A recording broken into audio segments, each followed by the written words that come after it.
歡迎嚟到白沙學堂經濟科。今日我哋揾到4個年輕才俊嘅生意人，同我哋分享一下佢哋做年宵嘅一啲心得同埋感受喎。咁呢幾位同學同埋佢哋一班中五嘅同學仔喺過去嘅農曆新年嘅年宵呢，就喺維園搞咗攤檔，好似仲賺到錢添。今日我哋就揾佢哋嚟分享一下佢哋嘅心得，同埋佢哋嘅一啲經濟科嘅理論點樣可以融入咗入去佢哋嗰個年宵入邊呢？好，首先同學。我哋喺決定咗籌備呢個年宵嘅準備呢個年宵嘅時候呢，我哋呢就喺10月嘅時候開始咧籌集資金，咁同埋我哋係開始競投攤檔。咁喺10月到12月期間呢，我哋呢就進行咗呢個嘅市場調查同埋搜集資料，仲有我哋揾人幫我哋設計呢個嘅產品同埋揾生產商。咁咧，我哋就喺12月尾到1月初嘅時候咧，就開始入貨啦。然後就喺1月頭喺學校進行咗呢個嘅預售同埋宣傳。我哋喺1月23號到29號喺維園嘅年宵。咁最後我哋就喺維園就正式開檔，就好成功咁開始咗我哋嘅年宵啦。好，咁啊，簡同學可以幫我哋分享下，有啲咩經濟嘅理論喺成個過程嗰度用到呢？咁喺年宵入面啦，我哋就運用到喺經濟堂入面學到嘅生產要素啦。咁分別係有資本、勞力同埋企業家職能嘅。喺資本方面，我哋分別係運用到資金、帳篷同埋枱同埋凳嘅。咁勞力方面呢，我哋就係運用利潤分享制㗎啦。我哋每人平均工作10個鐘，跟住賺到嚟嘅利潤呢，我哋就係平均分嘅。跟住企業家職能方面呢，就係我哋會自行作出決策啦，就好似幾時減價咁樣。咁成本方面啊，我哋係會有固定嘅成本同埋可變嘅成本嘅。固定成本方面，我哋有租金啦，咁大概1萬蚊左右。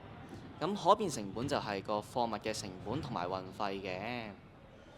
咁我哋點樣可以令到個平均成本下降呢？就係我哋可以增加個產量。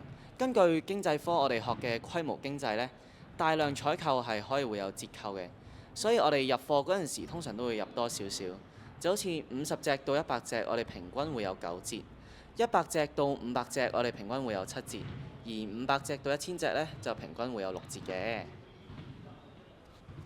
好，咁啊，陳同學，你喺嗰個年宵嗰個營運之中呢，都有啲觀察嘅喎。好啦，咁根據我哋嘅觀察呢，咁好多嘅消費者呢，佢哋都係比較傾向於用於呢個電子支付去作為呢個支付方式嘅。咁就例如有呢個 Alipay 啦，同埋 PayMe。咁使用呢個電子支付呢個方式呢，有咩好處呢？咁例如就可以方便啦，我哋可以節省呢個嘅找續時間，同埋我哋唔使收到呢個假鈔。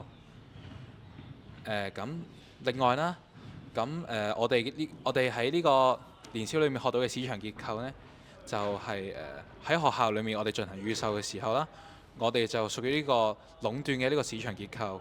咁因為呢，喺學校裏面得我哋一檔喺度擺攤嘅，咁而喺維園裏面呢，我哋就屬於呢個寡頭壟斷，因為有好多即係其他間呢，同佢哋賣嘅 product 呢，同我哋性質都差唔多嘅，所以就屬於呢個寡頭壟斷啦。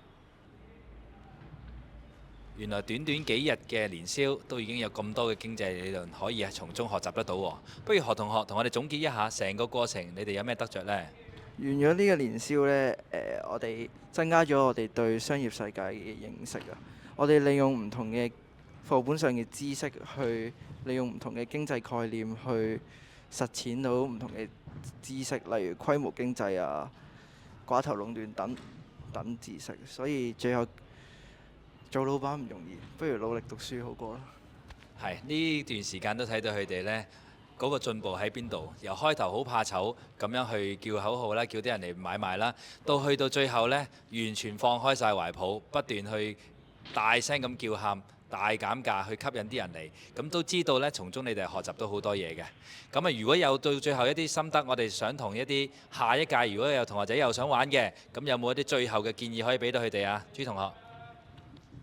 我會建議呢，如果下一屆有興趣想玩呢個年宵嘅同學呢，就喺競投攤檔之前呢，就盡早好預備要進行年宵嘅，例如資金啊、物資啊，然後你要 plan 好係想賣啲乜嘢，要及早去籌備咗先咯。如果唔係呢，去到太遲咧就會太趕，可能貨物呢就運唔到過嚟香港，咁就會對最後個年宵嘅時候有影響嘅。